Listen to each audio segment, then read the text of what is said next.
Hey guys, so this is going to be a video to help you guys with your two workspaces on deriving the circle equations. So before I get to the actual problems, I'm going to demo a couple of them with you because they're different types of ones that you're going to be seeing. You guys need a little bit of prerequisite knowledge on actually being able to factor, right? So it's kind of an Algebra 1, Algebra 2 skill. Some of you guys are actually going to already know how to do this. Some of you it's going to kind of maybe be brand new or maybe you know parts of it. Just kind of do the best you can to follow along and take notes on this as I'm going through it, okay? So this is what you need to know first, factoring by completing the square. So completing the square is a method we can use to actually factor specific types of polynomials, okay?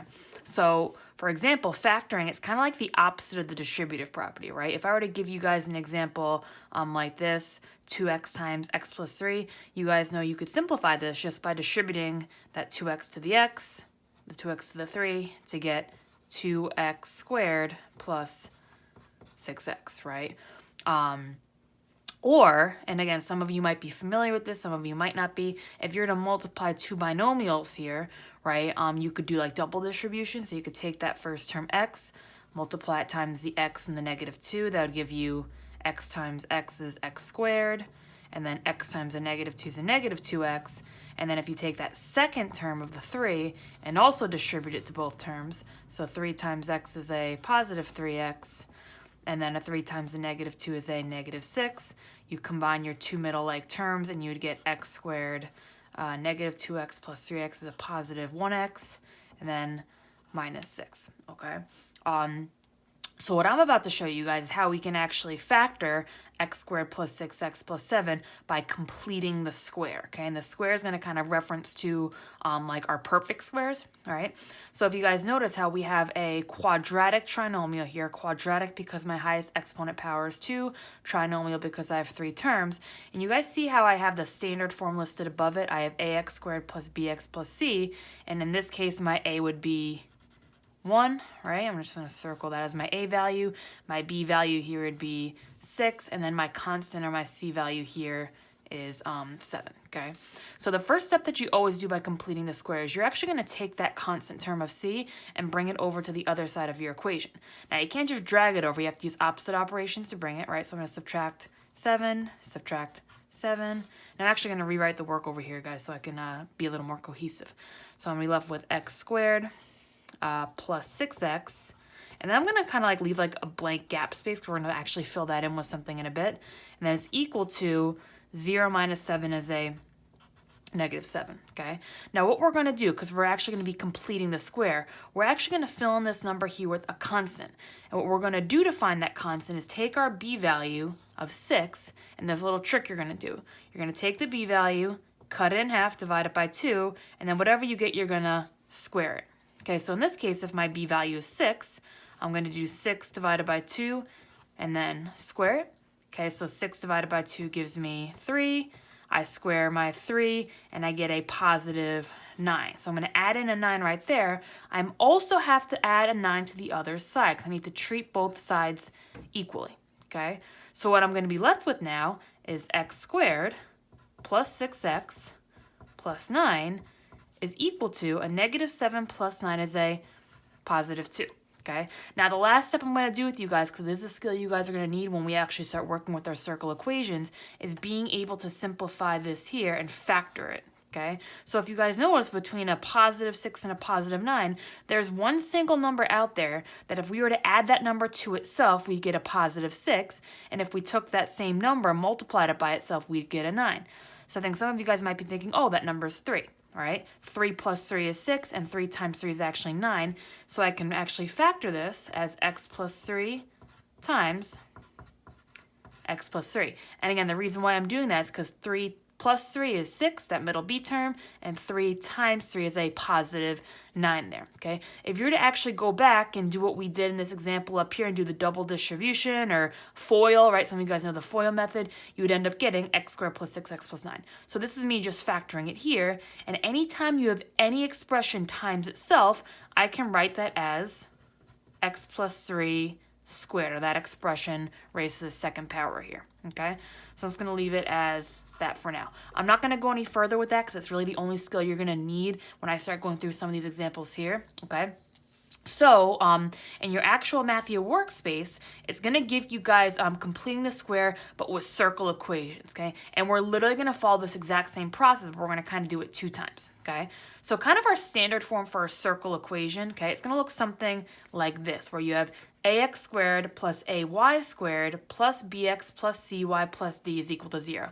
Now, guys, do not let these capital letter values scare you off. The a's, the b, the c, and the d, all those capital letters, they're just plain old numbers, right? But in this specific case, see how we have a and a here, okay? Those numbers always need to be the same. Okay, and if they're not the same, you're actually not going to be able to form an equation of a circle, okay?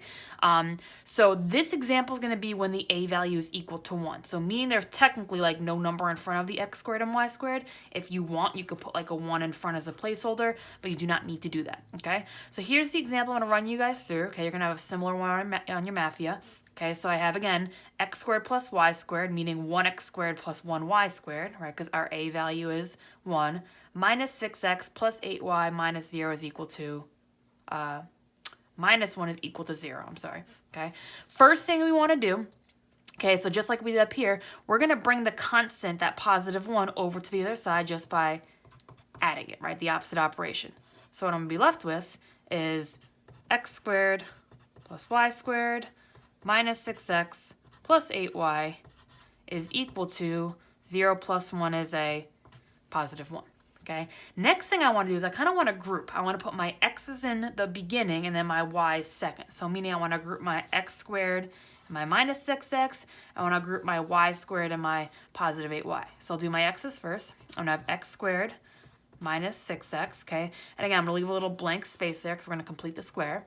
And then plus y squared plus 8y, and again, leave a little blank space there, and then is equal to a positive 1.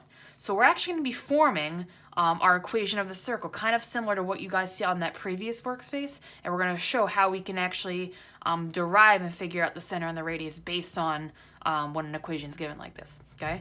So we need to complete the square for both these here. So first completing the square for the x squared minus 6x. So again, I'm going to take that b value, negative 6, I'm going to divide it by 2, so negative 6 divided by 2, and square it. Okay, same thing that we did up here, right? That's what I'm referencing to. So negative 6 divided by 2 is a negative 3. A negative 3 squared gives me a positive 9, okay? And then I'm also going to complete the square over here. So same thing.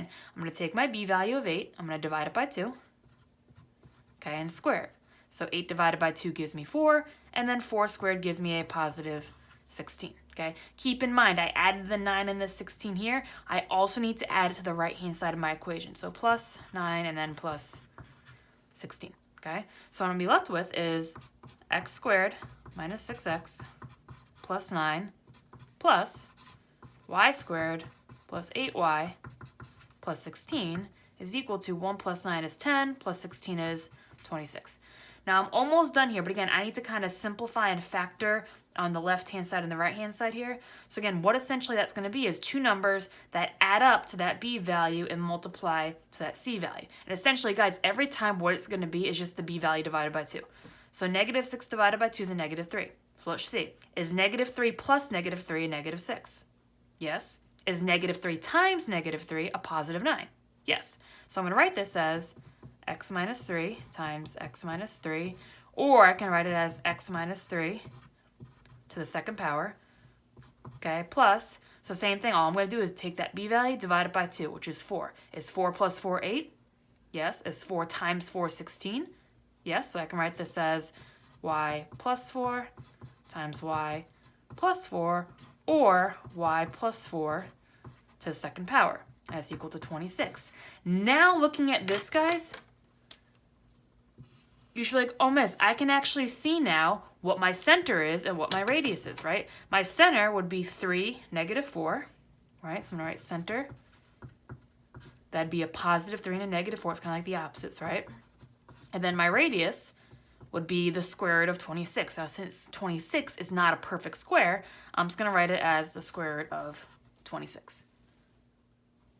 Okay, now you're gonna come across a problem, and it's gonna look kind of intimidating at first because there's gonna be a lot of division symbols getting thrown in there, okay? But you're gonna be following the exact same process, guys, okay? First thing you're gonna recognize, though, is that those two capital A values, they are not going to be 1. There's actually gonna be some coefficient out front there, like a 9 or a 10, or it might be a 20 or 30, it might be some big number, whatever it is. But I'm gonna walk you guys through when the A's are no longer 1 now. Okay, so in my example, my A values are going to be 4. Now again, these numbers need to match up and be the same. If they're not, they would not be able to form an equation of a circle. Okay, so just kind of putting that out there.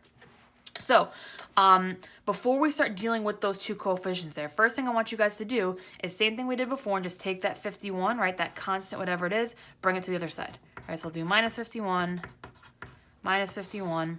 okay, and I'm left with 4x squared plus 4y squared minus 16x minus 24y equals a negative 51.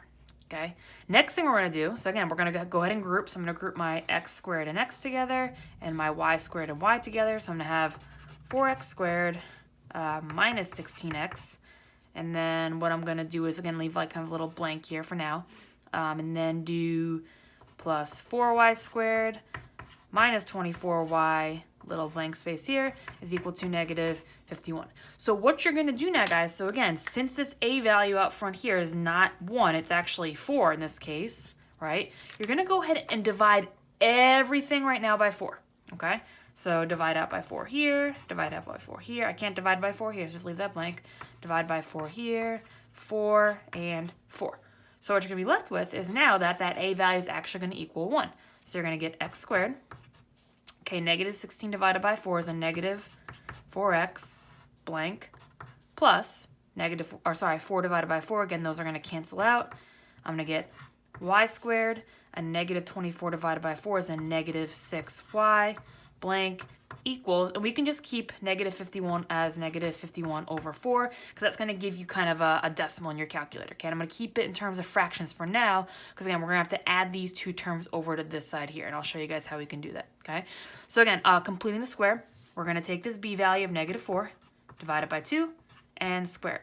So negative 4 divided by 2, is a negative 2. Negative 2 squared gives me a positive 4, right? And then, again, I have to add 4 to this side as well. And then here, again, take that b value of negative 6.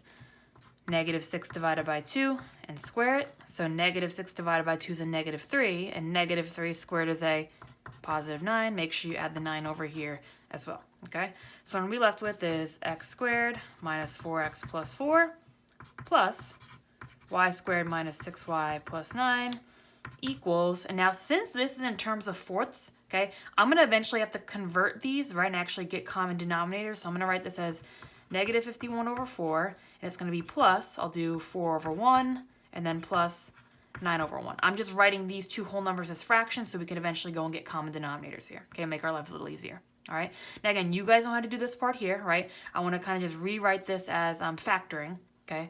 So I'm going to take that b value, and essentially all you're going to do is divide it by 2. So negative 4 divided by 2 is a negative 2. Now double check. Is negative 2 plus negative 2 a negative 4? Yes. Is negative 2 times negative 2 a positive 4? Yes. So I can write this again as x minus 2 times x minus 2, or I can write that as x minus 2 times itself, which is just x minus 2 squared. Okay. Same thing here. Take that b value, okay, divide it by 2. So negative 6 divided by 2 is a negative 3. And again, double check. Is negative 3 plus negative 3 a negative 6? Yes. Is negative 3 times negative 3 a positive 9? Yes. So I can write this as x minus 3 times x minus 3, or x minus 3 squared. Okay. Now getting to what our radius squared is going to be, let's go ahead and get common denominators here. Okay. So if I want to turn these two 1s into a 4, I'm just going to multiply 4 top and bottom here, and 4 top and bottom here, okay? So I'm going to be left with is negative 51 over 4 plus 4 times 4 is 16 over 4 plus 9 times 4 is 36 over 4. Okay, what ends up happening is that 16 plus 36 is 52. So I'm just going to write this work down here. Negative 51 over 4 plus 52 over 4. Okay, there's only a difference of 1 here, right? So that's going to equal a positive 1/4. Okay, so this is all going to condense down to just 1 over 4. Okay, forgot my plus sign there. So now it's like, hey guys, what's the center of this equation and what's the radius? Well, remember, you're just pulling the center from whatever's following. Oh, I'm sorry, these should be y's here. I don't have you guys to correct me in person right now. Okay, so sorry, those should have been a y. But pulling out my center, right? So my center is going to be a positive 2 and a positive 3. And my radius, okay, is technically going to be the square root of 1 over 4. Now, guys, very simple. When you're taking the square root of a fraction, you're essentially taking the square root of the numerator and the square root of the denominator. Square root of 1 is just 1, right? Because 1 times 1 is itself. And the square root of 4 is 2. So your radius should be 1/2.